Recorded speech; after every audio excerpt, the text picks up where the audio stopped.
I am Helen Collins, a 29-year-old who works at the local library in an obscure small town. My life is characterized by simplicity, perhaps too simple for some, but it is uniquely mine. Being the quiet type, I've always found solace in the company of books rather than the clamor of the outside world. The library, an old and cozy building with creaky floors and weathered shelves, is my sanctuary. Despite its imperfections, it is perfect to me.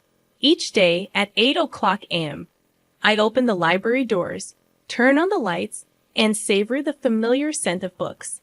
This routine, although repetitive, never loses its charm. My parents passed away when I was young, leaving me in the care of my grandmother. She was a kind soul who encouraged my love for reading and learning. However, she's no longer here, and I find myself alone in the world. No siblings, no close relatives, just me and my small world. Good morning, Helen. Mr. Jenkins, a regular visitor, greets me as he strolls in. He's an elderly man who spends his days immersed in history books. I reciprocate the greeting with a smile and inform him of the new shipment of history books that arrived yesterday. The day unfolds with familiar faces coming and going. I assist a group of kids in finding books for their school project. Recommend a romance novel to Mrs. Harrison, and guide Mr. Thompson to the science fiction section. It's a quiet life, but one that brings me comfort. Then, everything changes on the day Jack enters my life. He walks into the library looking for a book, but he doesn't fit the typical profile of a library visitor. His crisp suit and confident stride set him apart. "Can you help me find a book?" he asks, his voice smooth and inviting. "Of course. What are you looking for?" I reply, attempting to maintain composure. "It's a novel. The Great Gatsby, I believe," he says, and I lead him to the classics section. As I hand him the book, our hands brush briefly, sending a jolt through me. It's a simple touch, but it lingers in my mind. "Thank you, Helen," he says, reading my name tag. "I'm Jack. It's nice to meet you."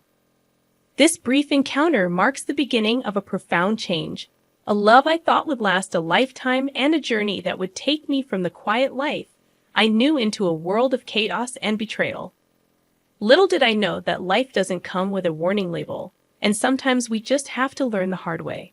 Following that first meeting, Jack becomes a frequent visitor to the library. Despite not appearing to be the reading type, he consistently seeks book recommendations and engages in conversations with me. One day, as I struggle with a box of newly arrived books, he offers to help, and our interactions grow longer with each visit. I discovered that Jack was involved in his family's real estate business, and he proved to be easy to talk to. For the first time in a while, it felt like someone was genuinely interested in me. Then, one day, he surprised me with an invitation. "Helen, would you like to have dinner with me tonight?" His eyes held a hopeful expression. Taken aback, I asked, "Like a date?" He smiled and confirmed, "Yes, like a date." Despite the unfamiliar territory, there was something about him that made me want to say yes. "Okay, sure. I'd like that," I replied, attempting to keep my voice steady. We chose a cozy but not fancy restaurant in town. Over dinner, we talked about everything and nothing, and for a few hours, I forgot about my typically solitary life. Walking home, Jack expressed, "I had a really great time tonight, Helen. You're very different from the people I usually meet." Unsure of how to respond, I simply smiled. He continued, "I'd like to see you again. Would that be okay?" I nodded. "Yes, I'd like that." From then on, we started seeing each other more regularly, going out to dinner or taking walks. It felt nice to be part of something beyond books and quietness.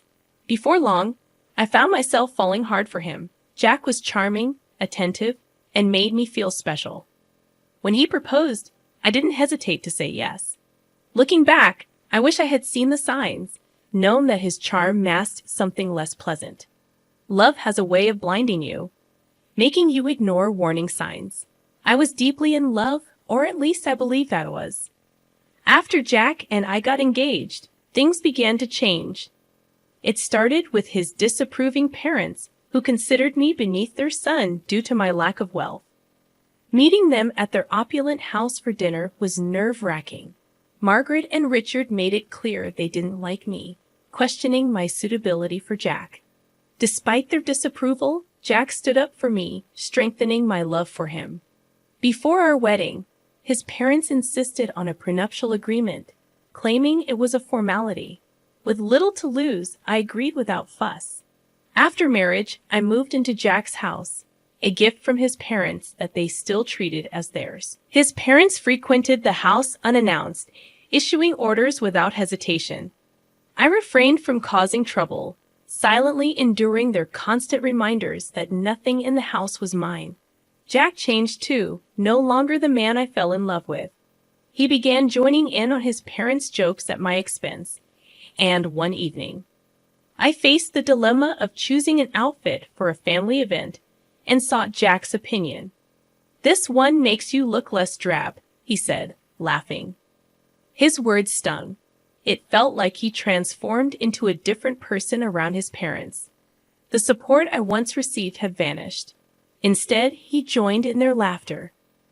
Living in that house became exhausting, and I felt like an outsider, a guest unwelcome in my own home. Despite hoping for improvement, the situation only worsened. The stress took a toll on my health, resulting in severe stomach pains. Ignoring them proved futile, and one day I collapsed at the library. Waking up in the hospital, the doctor attributed it to stress, keeping me hospitalized for a few days. Jack neither visited nor called, leaving me feeling utterly alone. Unexpectedly, a notary arrived with life-changing news.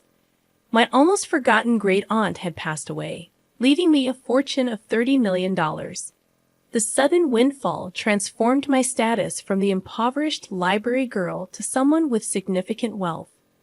When Jack and his parents learned of my inheritance, they visited, showering me with smiles and sweetness. "Darling, we're so happy for you," Margaret feigned concern. Richard chimed in, "We're a family. We should support each other." Skeptical of their sudden change, I overheard their conversation outside my room. Their true intentions became clear. They viewed me as a means to secure their financial future. Disturbed by their greed, I knew I had to escape their clutches and regain control of my life. Leaving the hospital, I returned home to find Jack and his parents waiting, playing the roles of a caring family. They expressed worry and curiosity about my inheritance. Jack, the man I thought I loved, had become unrecognizable.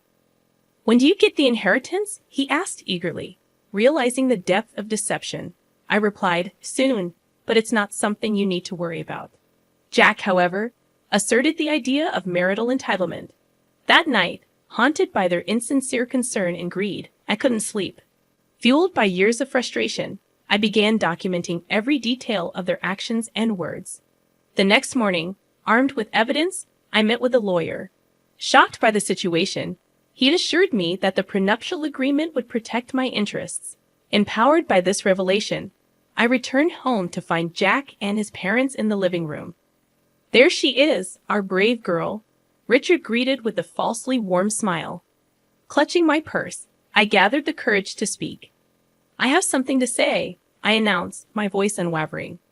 The room fell silent as I declared, "I'm filing for divorce." The shock rippled through the room, and Margaret erupted in anger, threatening legal action to claim a share of my inheritance. I delved into my purse and retrieved a copy of the prenuptial agreement. "Actually, you can't. This states that neither of us can claim the other's property in case of divorce," I calmly pointed out. For the first time, they were left speechless, and I seized control of the situation. Standing up, I declared, "I'm leaving. I don't want any of you to contact me." Walking out of that house, their shouts and insults trailed behind me. It was the most challenging thing I'd ever done, but as I drove away, a weight lifted off my shoulders. I felt free from their disdain and manipulation.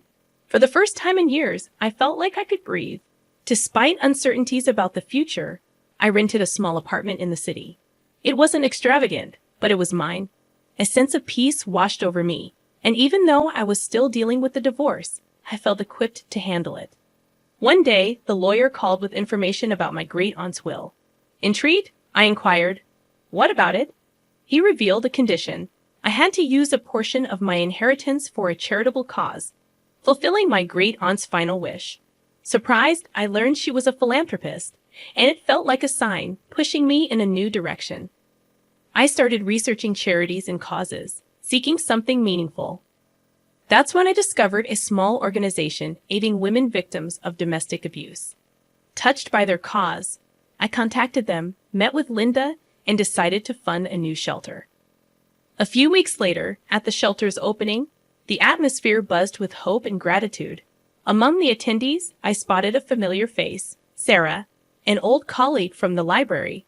Reconnecting with her felt like pieces of my life falling back into place. The days blended together as I immersed myself in the rewarding work at the shelter, finding a new sense of purpose. Unexpectedly, my phone rang, displaying a number I hadn't seen in a while. Jack. With a mix of emotions but curious, I answered. Hello, Jack. He urgently requested a meeting, claiming he made a huge mistake and wanted me back. Sitting across from him at a public coffee shop, he seemed different, defeated, and almost pitiful. Helen, I made a huge mistake. I want you back. I've realized how much you mean to me, he confessed. Looking at him, I felt nothing but contempt. Why now, Jack? His sigh revealed. My parents controlled everything. They were the reason our marriage failed. I was weak, but I'm different now. A surge of anger enveloped me. You blame your parents, but you stood by while they treated me like dirt. You laughed with them, Jack, I asserted. He reached for my hand, but I pulled away. Please, Helen, I know I was wrong. I've changed, he pleaded. Staring at him, I saw the man I once loved, but now I felt nothing for him. Changed or not, it's too late. I feel nothing for you, Jack, nothing but contempt. His face fell, and for a brief moment, I glimpsed the man I married, but it faded. I'm sorry, Jack. I've moved on. I have a life now, a purpose. There's no place for you in it, I said firmly. He nodded slowly, a look of resignation on his face. I understand. I just had to try. Leaving the coffee shop, I felt the weight lift off my shoulders. It was truly over. The next day, an event took place at the shelter. A local artist had donated a sculpture to be unveiled in the garden. Surrounded by people who supported and believed in me, I felt a sense of belonging. Sarah, my old colleague from the library, stood beside me. You've done something amazing here, Helen, she said, smiling. The artist revealed the sculpture, a figure of a woman reaching up to the sky, symbolizing hope, strength, and new beginnings. Applause filled the air, and for a moment, everything felt right in the world. Linda, the woman who had helped me, approached. Helen, this is just the beginning. There's so much more we can do.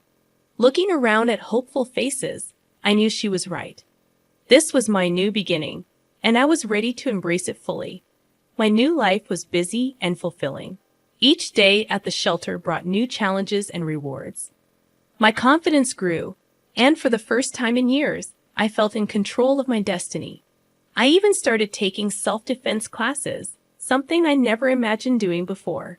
One day, as I left the shelter, I saw a car park outside. My mother-in-law, Margaret. Stepping out, she said, Helen, we need to talk. Her voice was softer than I'd ever heard.